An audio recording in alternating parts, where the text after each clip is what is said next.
C'est 1 pour 1. Là, c'est 1 pour 1. Là, c'est 1 pour 1. Ensuite, le problème, c'est que côté italien, il y avait un autre joueur qui pouvait apparaître à l'écran et s'ajouter. On va aller le voir rapidement. Vous voyez, ici, c'était le 10 italien. Là. Qui pouvait poser des problèmes.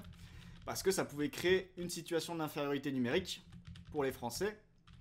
Puisque là, on pouvait se retrouver avec Fofana et Kanté face à 3 Italiens autour d'eux. Sachant que Griezmann, lui, faisait staff ici.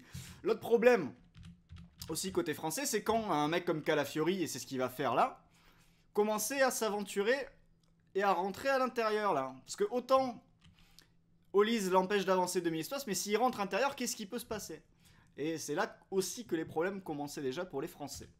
Et là, vous voyez, il est rentré, il a une solution devant lui qui est dans le dos de Griezmann. Griezmann, son joueur à la base, il était là. Il est obligé de gérer la situation. Olise, il rentre un peu à l'intérieur. Du coup, ça va ouvrir. Vous voyez Di Marco déjà qui demande le ballon sur le côté. Et derrière, toujours du 1 contre 1 ici, puisqu'on avait ce surnombre italien que je vous montrais sur la capture précédente. Là, comme je vous disais, Calafiori, il est rentré un petit peu fixé à l'intérieur. Ça a ouvert la ligne pour aller ensuite vers De Marco. Là, on est dans une situation pas trop mauvaise pour les Bleus. On a Klaus qui est derrière moi, la caméra, qui contrôle l'appel ici.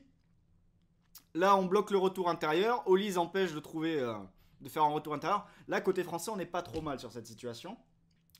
Et là, on enferme bien le long de la ligne. Et finalement, ça va sortir en touche. Et il n'y aura pas de situation. Donc ça, c'était la première séquence où on voit un petit peu la disposition initiale des Français.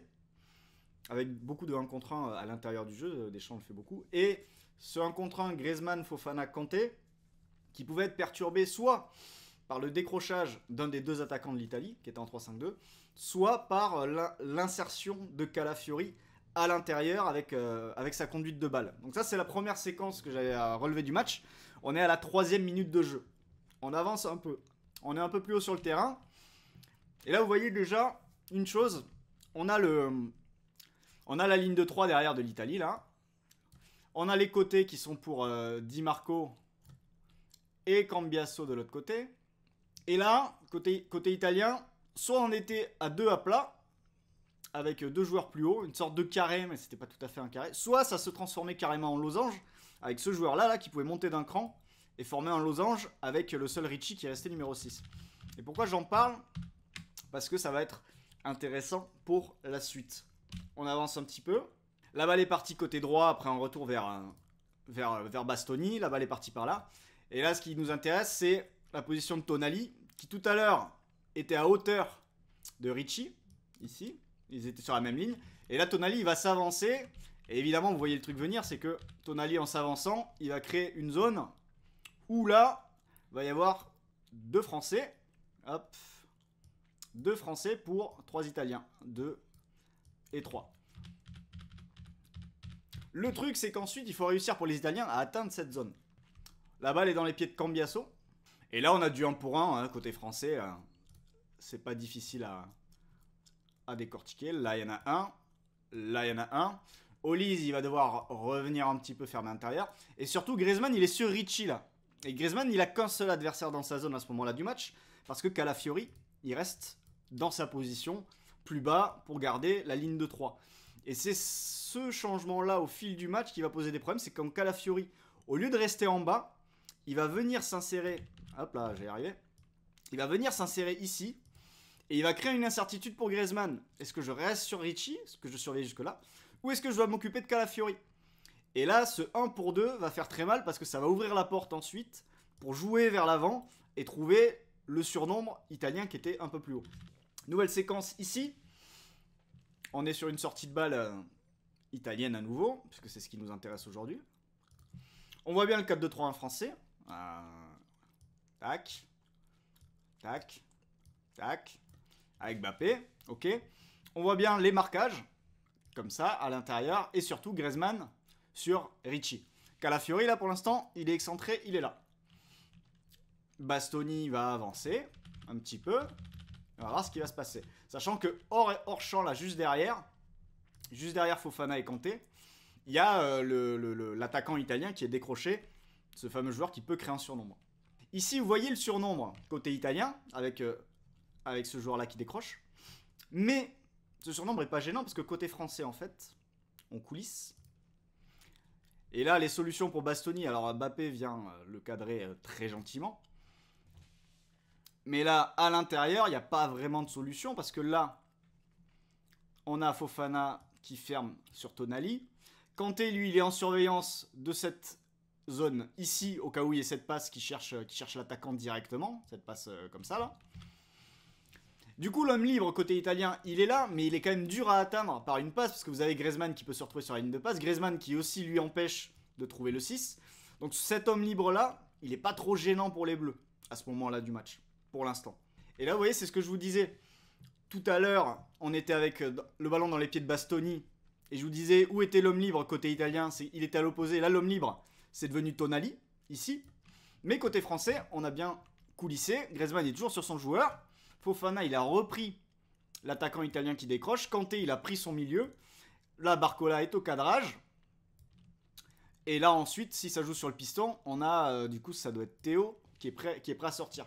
Là, on est sur une situation côté français où ça va à peu près, il n'y a pas de problème.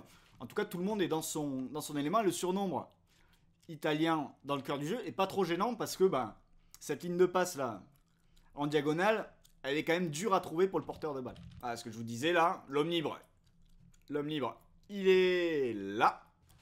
Mais aller le toucher ici, c'est pas simple. Bien enfermé. Alors, il y a bien cette ligne-là qui commence à se dessiner quand même. Ici, là. Avec Tonali qui vient se montrer. Alors, est-ce qu'il va être servi? Je sais plus comment ça se termine, cette histoire. Ça rejoue sur Ricci. Et du coup, si ça rejoue sur Ricci, on a Griezmann quand même qui est au contact. Et qui vient mettre la pression. Il récupère. Bon, l'arbitre sifflote. Mais là, on était sur une séquence où la France était en place, malgré le fait de subir des surnombres, le fait de bien coulisser. Ça permettait de mettre l'homme libre côté italien difficile. L'homme libre côté italien était difficile à atteindre. Voilà. Et du coup, là, je vais avancer à la 30e minute de jeu. C'est simple, hein, ça va être très simple même. C'est le but français. Et c'est un signe en bas, là. Ici, là. La petite main de Calafiori, là, qui fait signe à Bastoni de s'écarter et de le remplacer dans cette position d'axe gauche, finalement. Lui était Bastoni qui était axe. Et Calafiori, qu'est-ce qu'il va faire? Calafiori, c'est ce que je vous disais tout à l'heure, il va rentrer à l'intérieur ici. Bastoni, il va s'écarter. Et là, ça va changer beaucoup de choses dans l'organisation du match. C'est-à-dire que jusqu'ici, Griezmann, c'est ce que je vous expliquais tout à l'heure quand Calafiori n'y était pas. Jusqu'ici, Griezmann, il avait juste à gérer Ricci, là. Et là, maintenant, il y a un deuxième joueur qui arrive, là. C'est Calafiori. Alors, qui peut gérer Calafiori? Est-ce que c'est Olise qui doit rentrer à l'intérieur? Mais dans ce cas-là, ça va libérer Bastoni. Et derrière, surtout, à partir du moment où vous avez deux joueurs, là, proches l'un de l'autre, c'est beaucoup plus simple pour trouver les hommes libres devant et profiter du surnombre que les Italiens avaient par rapport à Fofana et à Kanté. Alors là, Calafiori joue côté. Ça part sur Di Marco, pardon. Bastoni, il a bien repris la position de Calafiori. Et Calafiori, il est là. Et en théorie, si vous vous rappelez, côté français, Griezmann, il devrait être ici, sur Calafiori, comme il était sur Ricci sur les séquences précédentes. Mais s'il est sur Calafiori, qui prend Ricci? Personne. Et à partir du moment où vous avez trouvé ce joueur-là pour jouer vers l'avant, là, regardez les solutions. Il y en a plusieurs. Il y a 3 solutions devant lui. Et là, à partir du moment où Griezmann n'est pas sur les côtes là, du joueur trouvé derrière le premier rideau français, derrière Mbappé qui était tout seul, à partir du moment où Griezmann n'est plus là, cette passe-là vers l'avant, elle est beaucoup plus facile à faire. Donc là, il peut toucher là, il peut toucher là. Alors, il ne peut pas toucher là-bas. Il donne dos au jeu. Alors moi, vous voyez, je pensais qu'il allait remettre directement. Je pensais qu'il allait remettre directement sur Ricci. Finalement, il la garde. Parce que derrière, c'est pas venu le tamponner. Et il va pouvoir renverser de lui-même à l'opposé. Mais voilà, c'est l'ajout de Calafiori qui rentre à l'intérieur. Qui crée le bordel côté français. Et qui facilite grandement les choses pour la progression côté italien. Là, ça, évidemment, vous voyez la suite. Ça va ouvrir sur le côté droit. La balle est dans les pieds de Cambiasso. Et là, on voit aussi le repli français. Où bon, On a notre ligne de 4 là, ok. On a nos deux milieux de terrain, ok. Mais après, c'est vrai que là, il y a une problématique et c'est un grand classique aujourd'hui du football. C'est ce surnombre sur la largeur avec deux pistons très étirés, très excentrés ici et là. Et avec cette ligne de 4 qui ne peut pas couvrir cette largeur-là. Et côté italien, vous avez en plus Tonali qui monte d'un cran et qui fait une course qui attire Klose à l'intérieur. Ce qui fait que Klose va être en retard ensuite au moment du renversement qui va arriver jusqu'à Di Marco. Et l'autre joueur en retard, évidemment aussi, dans le repli, ça va être Michael Olise, qui là va être dans la réaction au moment de son repli défensif. Il accélère uniquement quand il voit que le changement de jeu va partir. Au passage, vous voyez que Klose, bah, il est sur son joueur, quoi. Il est sur Tonali qui a fait la course. Là, c'est du 2 contre 2 et vous avez Di Marco qui est derrière moi, là. L'appui remise avec Di Marco, le 1-2. Et ensuite, la super volée. Et ça fait un partout à ce moment-là du match.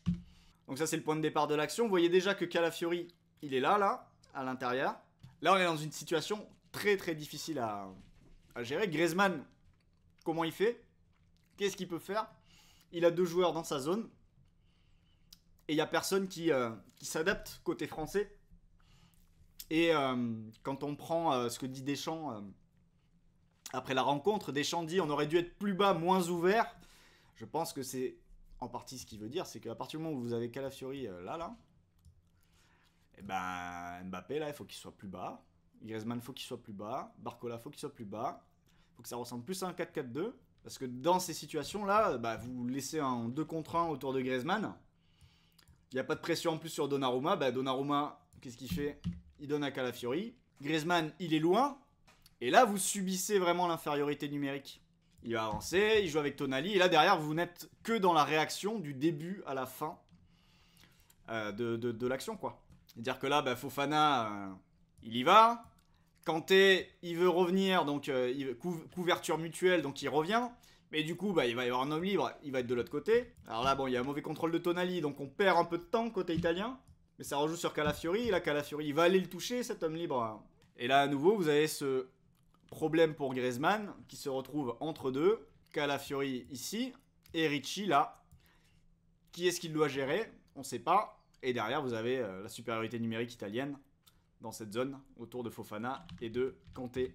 Et là, à nouveau, ce qui était intéressant côté italien, c'est dès qu'il y avait un renversement comme ça, il y avait beaucoup de courses. Et vous avez déjà deux joueurs très très hauts. Et là, côté français, la ligne défensive est quand même bien à la bourre. Et à nouveau, vous voyez cette position. Griezmann qui essaye de faire ressortir le bloc. Il y a eu une passe négative de Cambiasso. Griezmann, il est sur son joueur, il est sur Ricci. Là. Prêt à ressortir, là, Barcola est prêt à ressortir aussi. Le problème, c'est qu'il y a Calafiori, là, qui à nouveau pose problème dans cette position de milieu de terrain.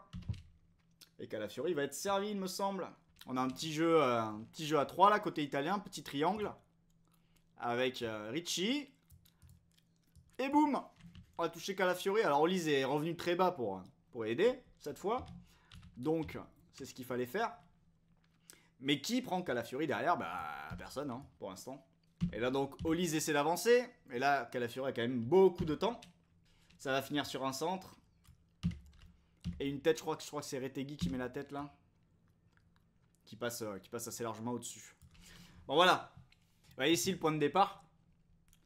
Vous avez les Français toujours dans une organisation assez bizarre.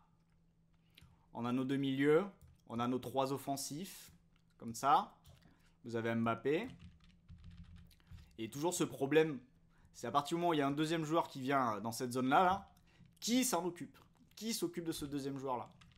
Et côté français, il n'y a pas eu de réponse à cette tactique, à cette situation. Et là, ça va se voir assez bien. Bastoni a pas été peut-être assez patient. Et il a fait une passe comme ça. Mais vous aviez Ricci, vous voyez, qui sort de l'ombre de Mbappé pour se montrer ici. Et à nouveau, créer cette situation où Griezmann... Il a deux joueurs dans sa zone là. 1 et 2. Et il sait pas qui gérer. Enfin, il peut pas gérer les deux tout seul de toute façon. Là vous voyez, Griezmann il est plus bas. Ce Griezmann il a il a le regard tourné vers Calafiori, mais du coup là, bah, Ricci il est tout seul. La vérité, c'est que Mbappé, au lieu de rester là, il fallait reculer. Barcola, fallait peut-être reculer aussi. Former un 4-4-2 plus plat. Ça revient à ce que disait Deschamps tout à l'heure. Enfin, ce que je vous disais, ce que je vous rapportais des propos de Deschamps, que je vous lirai après. Là, du coup, bah, Ricci, il est trouvé. Et là, à partir du moment où vous avez trouvé Ricci, bah, il y a plein de situations qui peuvent s'ouvrir. À partir du moment où, côté français, on est quand même bien ouvert et en infériorité numérique. Là, vous avez nos deux milieux qui sont même sur lui et sur lui. Je vous rappelle, l'homme libre, il est là. Mais là, à partir du moment où vous avez ça, vous pouvez faire... allez, faire un petit schéma. Ricci, là, il peut chercher ici. Et en une, ça peut partir par là. Ou en une, ça peut revenir sur Calafiori, qui joue lui vers l'avant. Enfin bref. Bah là, il a feinté la passe. Et finalement, il se tourne vers Calafiori, qui va être pressé par Olise. La balle ressort vers les défenseurs. Elle revient sur Ricci. Et là, vous voyez, Calafiori... il s'amuse en fait avec les... Là, il passe dans le dos de Griezmann. Et là, Ricci, qu'est-ce qu'il va faire? Bon, bah, finalement, il prend pas de risque. On va jouer côté vers Cambiasso, là, qui est en bas. Cambiasso, il redonne à Calafiori. Ça ressort. Côté italien. On renverse vers Bastoni, qui trouve Di Marco. Et là c'est le dépassement de fonction de Bastoni ici, qui prend le petit pressing d'Olise, mais en fait... il va donner à Di Marco et il va se projeter tout de suite. Et là, en fait, Olise est battu, Griezmann, il est loin. Et là, en fait, Bastoni va vous amener l'action. Et on termine avec un ballon, je crois, qui finit à l'entrée de la surface des Bleus. C'est à partir du moment où là, les Italiens ont déjoué le pressing, là, côté français. Vous voyez quand même la supériorité numérique italienne dans le cœur du jeu, là. Il y a 3 Français pour 5 Italiens. Si on utilise, maintenant, je crois que c'est Dembélé et Théo en limite. Un 5 contre 3, un taureau en 5 contre 3, généralement ça finit mal quand même pour l'équipe à 3, surtout au niveau professionnel. Et là ça tourne à l'avantage évidemment des Italiens. Toujours ce côté des Français très ouverts et qui se sont un petit peu trop laissés faire dans cette zone du terrain. Alors on avance. Voilà, côté italien, vous voyez, on avait fixé, trouvé des solutions à l'intérieur. On renverse ici. Une fois qu'on a renversé, ce qui m'intéresse, ce sont les courses. Et là, ça va être la course de Tonali, ici. Pourquoi je m'intéresse à la course de Tonali, vous allez voir. Bon, on a Théo qui est à la bourre, hein, au départ. Il est quand même très haut par rapport au reste de la ligne défensive française qui est là. Et là, vous voyez, Saliba, il est avec l'attaquant italien qui, il me semble, était Retegui. La course de Tonali, là, ici, c'est celle qui va causer un problème. Parce que bah, ça va forcer Saliba à resserrer à l'intérieur. Et du coup, ça va libérer Retegui complètement au deuxième poteau. Hop, vous voyez la course de Tonali. Saliba, il a resserré. Et du coup, Retegui, il est tout seul. Le centre de Di Marco, il finit où? Bah, il finit sur la tête de Retegui. Mais c'est contré par Saliba qui revient au dernier moment.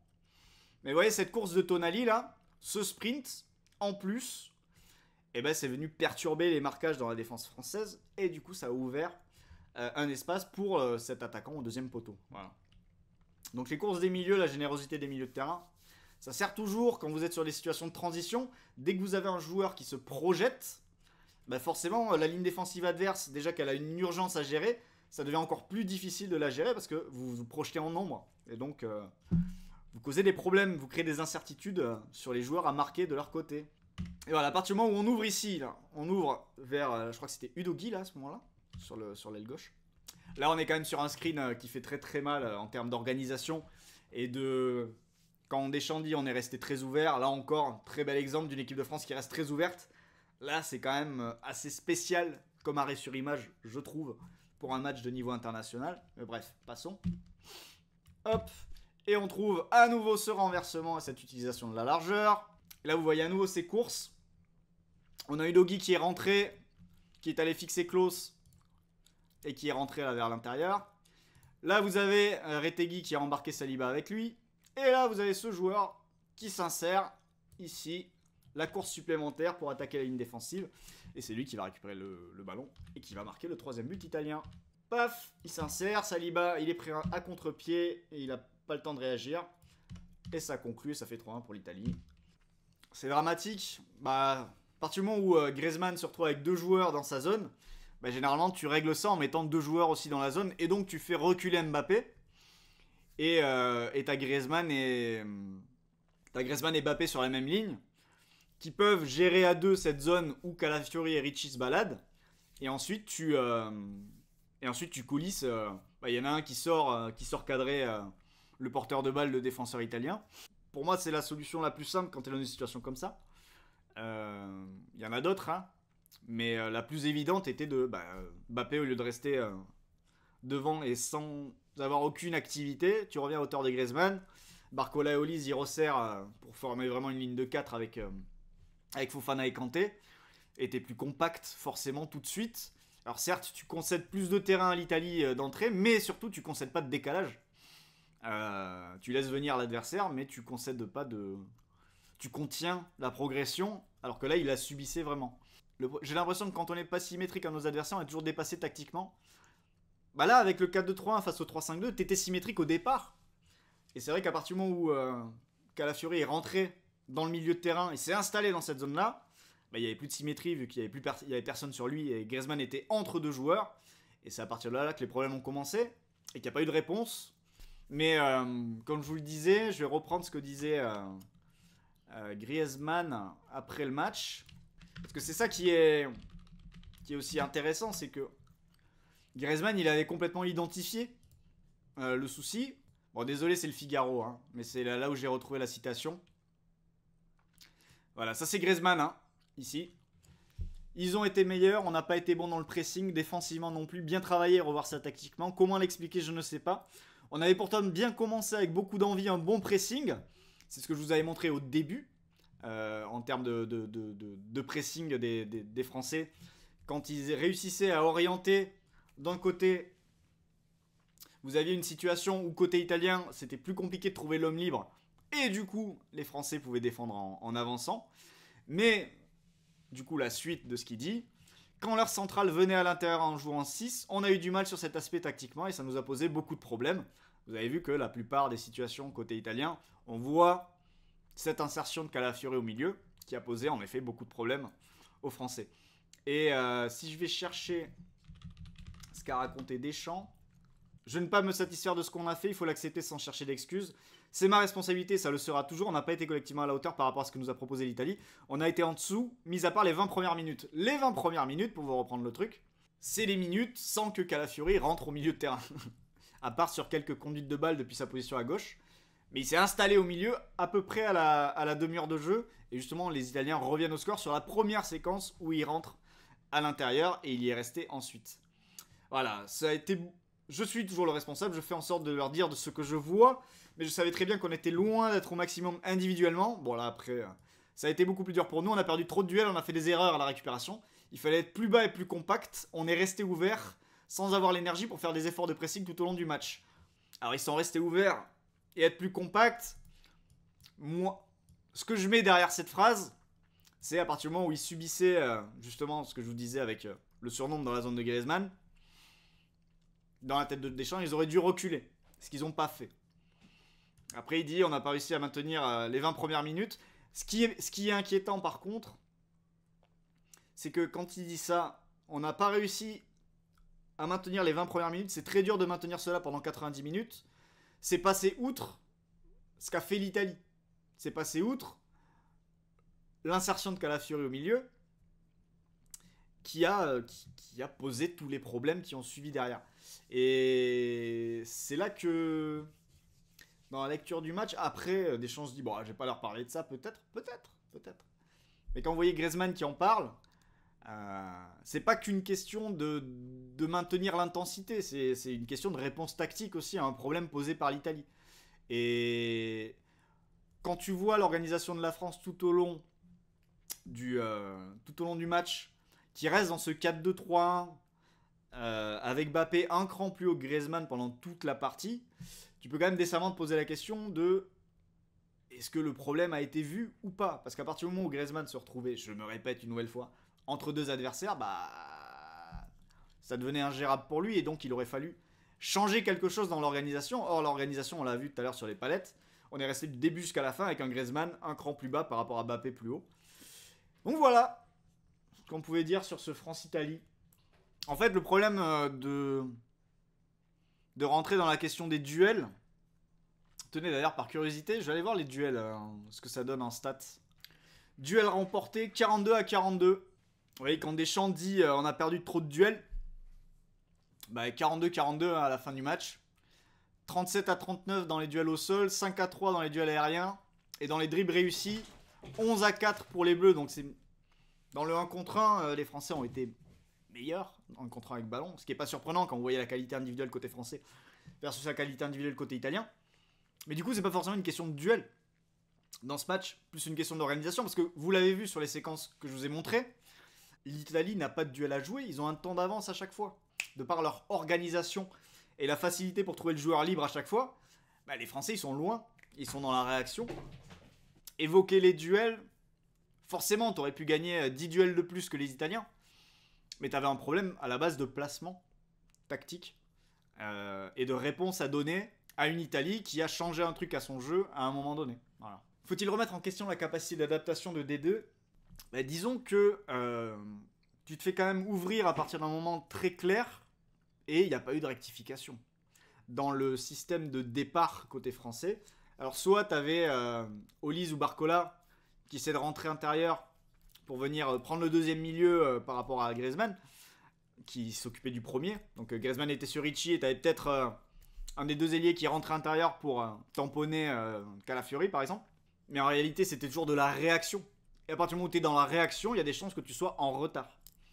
Et j'ai l'impression que les Français, passé les 20 premières minutes, comme je vous disais, où on a vu des séquences où les Français étaient à peu près en place dans ce qu'ils voulaient faire, je pense. Mais une fois qu'on est sorti de ça, il y a eu une réponse apportée par l'Italie, et c'est vrai qu'il n'y a pas eu de surréponse côté français derrière. Mais c'est vrai que ne pas avoir trouvé de réponse en match à ça, alors que a priori Deschamps avait la réponse, puisqu'il dit qu'il fallait être plus fermé, plus compact.